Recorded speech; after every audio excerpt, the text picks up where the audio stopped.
What Charles did next has royal watchers stunned. Rumors are flying and nothing adds up. Don't blink. Subscribe now, because what you're about to hear will leave you speechless.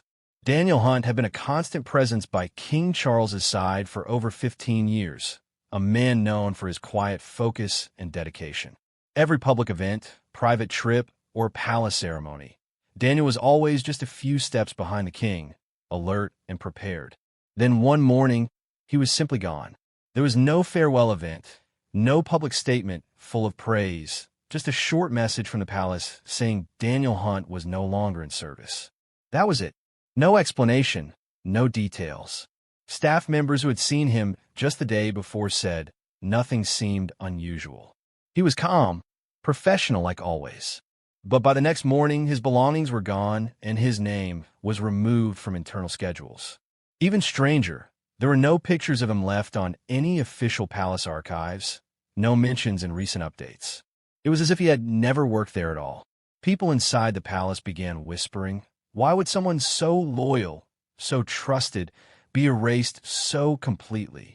That wasn't normal, especially not for someone who had spent more than a decade protecting the king. But this wasn't just a job termination. It felt intentional, quiet, final. And while the world barely noticed his disappearance at first, those closest to the royal household couldn't stop talking about it. What could possibly lead to a sudden and silent dismissal of the one man King Charles had always trusted? Whatever it wasn't just routine. It was something deeper. Before Daniel became a shadow to the king, he had built a reputation for being one of the sharpest security professionals in Britain.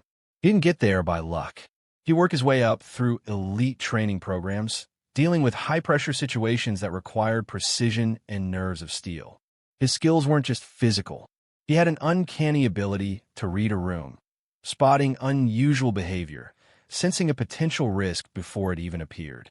Years ago, during a tightly packed royal event, someone in the crowd made a suspicious movement. While others were distracted, Daniel was already moving. In seconds, he had positioned himself between the threat and King Charles, diffusing the situation before it ever reached the headlines. That's who Daniel Hunt was. He learned the king's habits, schedule, and moods. He knew when to step back and when to step in. His quiet presence offered a sense of calm. Over the years, he became more than just security. He became a silent force of stability. So when that presence suddenly vanished, it wasn't just strange, it was unsettling. And for those who truly understood the weight of his role, replacing him wasn't going to be easy. As word of Daniel's quiet exit began to spread, those inside the palace started to piece together the moments leading up to it. People recalled how in the final weeks, Daniel seemed different, not in how he worked, but in how alert he had become. He appeared more watchful, as if expecting something. And then came that unusual meeting with the king. Longer than usual, closed door, and silent afterward. When Daniel walked out of that room, witnesses say he looked distant, not defeated, just changed. Shortly after, his office was cleared. He was gone before sunrise. What really raised suspicion wasn't the exit itself. It was the way it was handled. Staff were told not to speak about it. Some claimed his name was removed from internal systems within hours. Photos from recent events were quietly updated to remove or blur his figure. It was as though someone didn't want people remembering he was ever there. People inside the palace whispered that Daniel had learned something he shouldn't have. And that knowledge may have been the reason for his quiet dismissal. But if Daniel was that valuable, wouldn't he have been kept close? Unless the thing he discovered made that impossible. Whatever happened in that meeting with the king left a mark. A decision had been made. And it wasn't just about replacing a bodyguard. It was about covering something up. Movements once seamless now felt awkward. There was no one to guide them. Daniel had always been the quiet glue holding operations together. With him gone, the routines that had become second nature were now missing a key piece. At public events, the shift was even more obvious. New guards, no matter how experienced, couldn't replicate Daniel's instincts. Crowds noticed. Reporters noticed. Even royal fans commented online about how off things felt. Inside the palace, tensions were rising. Queen Camilla, known for her attention to detail, began asking more questions about security changes. Staff near her noticed a clear change. She was more watchful, more guarded. And while the king himself remained silent, his expressions at public events seemed different, less at ease. Behind the scenes, meetings grew more frequent. Senior staff reviewed every protocol. There were whispers that even the smallest details were being double-checked. It was clear the system wasn't functioning the way it used to. And if one man's exit could shake things this much, what did that say about how vital Daniel really was? As the pressure mounted, King Charles finally acted. He surprised everyone by stepping directly into the situation. Traditionally, a monarch wouldn't personally handle staffing or security audits. But this time was different. At a private meeting with his closest advisors, Charles walked in with a calm but firm expression. He made it clear he wasn't just watching anymore. He announced that he would oversee the search for a new head of security himself. Everyone in the room was stunned. This wasn't protocol. This was personal, and he didn't stop there. Charles ordered a full-scale review of his entire security system. Every routine, every guard's role, every emergency response. Everything was to be reevaluated. He wanted answers. Then came the twist no one expected. The king reached out to Daniel Hunt. What was said in that meeting is still unknown, but those who saw Daniel leaving the palace that day noticed something unusual. He didn't look angry or defeated. He looked calm, purposeful, like a man who had said what he needed to say. Afterward, Charles changed even more. He took a greater interest in day-to-day operations.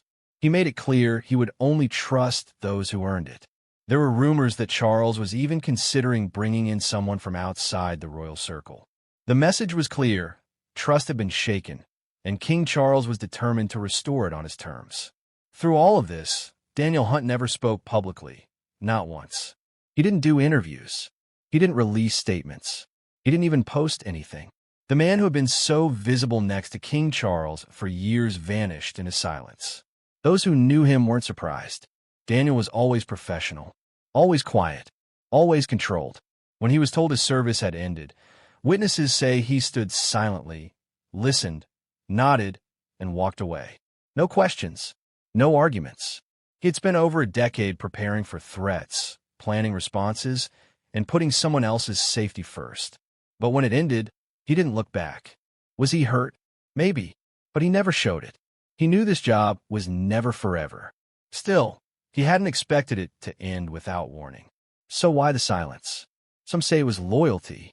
Others believe he was protecting something or someone. But one thing is certain. Daniel knew more than he let on. And the fact that he said nothing might say more than if he had spoken at all. Inside the royal family, Daniel's absence didn't go unnoticed. Prince William, who had grown up watching Daniel guard his father, reportedly began taking more control over his own security. He asked more questions, held longer briefings, became more cautious. Queen Camilla was said to be uneasy. Those working near her noticed she paid extra attention to new security staff, watching how they worked, how they moved. It wasn't fear, it was caution. Other family members seemed to accept the change. But that didn't mean they weren't concerned, because deep down, they all knew the truth. When someone as trusted as Daniel is removed without explanation, it leaves behind a question, one that's hard to shake. Daniel may be gone, but his absence is still felt. New guards stand where he once did. New routines try to match the precision he brought. But those who remember him know it's not the same. He wasn't just a bodyguard. He was a part of the palace itself. And now, in the quiet moments between events, there's a space that no one has truly filled. And if you're still curious, click on the next video on your screen.